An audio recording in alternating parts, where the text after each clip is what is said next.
Start. सभापति महोदय, हम यह समझें कि किसी तरह का चीन का दबाव इस पर पड़ रहा है जिसने सरकार के सोचने के ढंग में परिवर्तन कर दिया है। मैं गृह मंत्री से विशेष रूप से यह कहना चाहता हूं कि सरदार पटेल की जगह पर बैठे थे। आज आप उसी जगह पर बैठे हुए हैं और राष्ट्र की आंतरिक सुरक्षा का भार आपके कंधों पर है। इस प्रकार के प्रकाशन सरकार की दुर्बलता के सूचक है। दूसरी बात मैं सांप्रदायिक दंगों के संबंध में कहना चाहता हूं।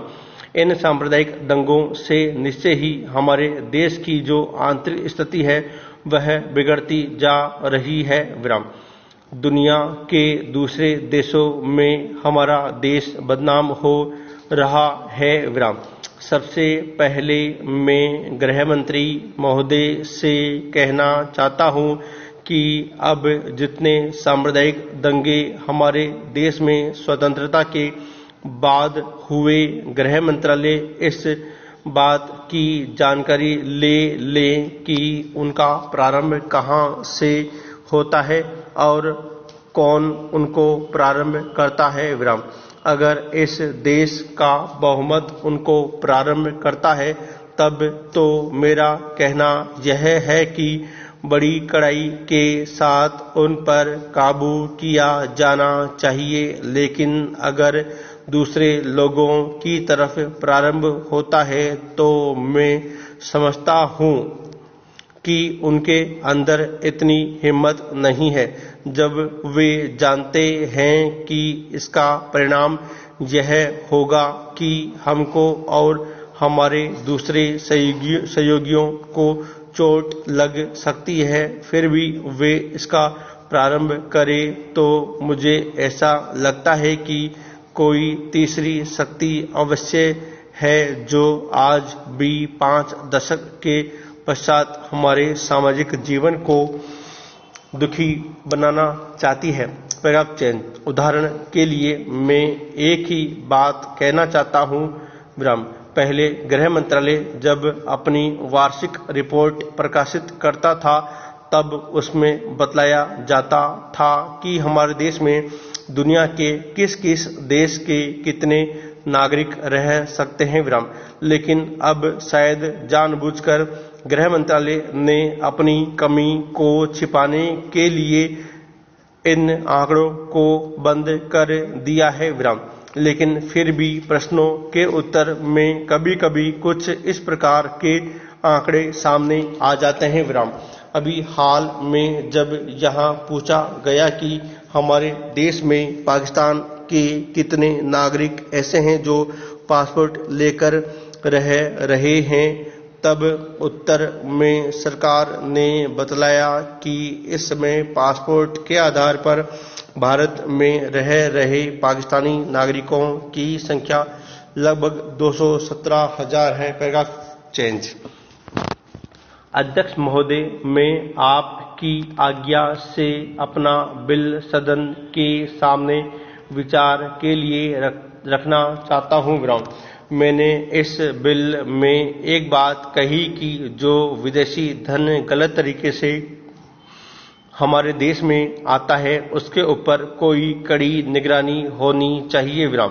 मैंने इस बिल में यह भी कहा है कि कोई भी पार्टी, कोई भी संस्था, कोई भी आदमी अगर विदेशों से धन लेता है तो उसकी सूचना तुरंत सरकार को दी जानी चाहिए।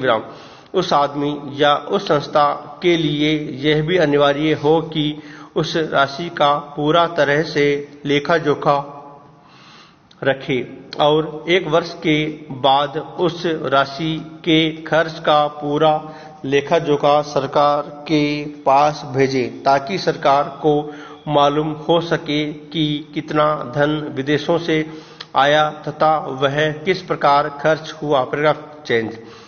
इस सदन में इस संबंध में अनेक बार बहस हो चुकी है। स्वयं गृह मंत्री जी ने यहाँ कहा था कि वह इसके संबंध में एक बिल सदन में लाएंगे, लेकिन मुझे बड़े दुख के साथ कहना पड़ता है कि 2.5 वर्ष बीत जाने के बाद भी आज वह बिल सदन में आया है। विराम। आज अगर कोई यह कहे कि मैंने यह पैसा अमेरिका से लिया है या चीन से लिया है या अन्य देश से लिया है, तो उसके ऊपर आज कोई भी मुकदमा नहीं चल सकता। विराम। आज हमारे देश में कोई कानून ऐसा नहीं है कि जो इस चीज पर प्रतिबंध लगा सकता हो। विराम। आज 3 बड़े बड़े देश है जहां से हमारे देश में पैसा आता है। विराम। कुछ पैसा अमेरिका से आता है, कुछ चीन से आता है और कुछ पाकिस्तान से आता है और छुटपुट अन्य देशों से। विराम। इस प्रकार का धन हमारे देश में कितना फैला है। विराम। अगर इसकी ओर आप ध्यान देंगे तो एक चिंताजनक स्थिति आपके सामने आकर खड़ी हो जाएगी। विराम। अगर इसी तरह से चलता रहा तो हो सकता है कि एक दिन हमारे देश की सुरक्षा, प्रजातंत्र की सुरक्षा खतरे में पड़ जाएगी। Paragraph change. विदेशी सेना हमारे देश पर आक्रमण न कर सके, इस बात की चिंता तो हमारी सरकार करती है, लेकिन विदेशी धन की कोई चिंता यह सरकार नहीं कर रही है। विराम। चाहे आज राजनीतिक क्षेत्र हो, सामाजिक क्षेत्र हो, शिक्षा का क्षेत्र हो, चारों तरफ विदेशी धन के लिए बाहर के लोग हमारा गला घोंटने के लिए तैयार बैठे हैं। विराम। आप बड़े बड़े सरकारी शहरों में जाएं तो पता चलेगा। Paragraph change. अध्यक्ष महोदय, पैसा देकर लोगों को जासूस बनाया जा रहा है। विराम।